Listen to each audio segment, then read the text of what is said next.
My name's Phil and I teach English here in King's College. I think since the beginnings of English as a discipline, we've been trying to work out what exactly it is and having a debate about what it is. And one of the things that's so interesting and compelling about studying English at degree level is you get to be part of that debate and you get to enter into the argument about what this subject should be. So it has to include caring about texts, caring about the things you read and being curious about them. But the ways in which you think about those texts take you into all kinds of different cognate disciplines and help you ask all kinds of different questions. Because texts reflect the world, but they're also shaped by the world, shaped by the context in which they're written. And so to understand a text and to appreciate a text, you find yourself exploring questions from philosophy, from social history, from sociology, from anthropology. You find yourself asking questions about how this text is relevant to the history of gender and sexuality, the history of social change, questions that are central to all kinds of deep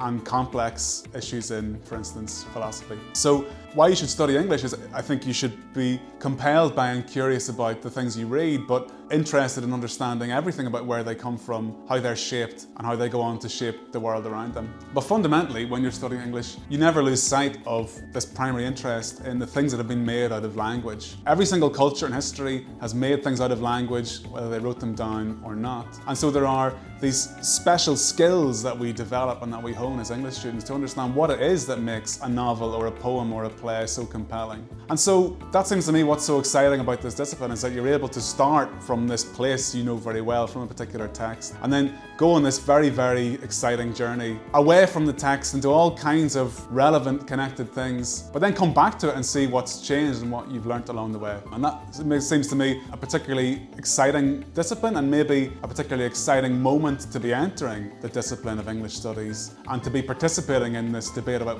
what it might be, what it can be. That is the question English students ask, and in a sense they give an answer to that when they come and study English here.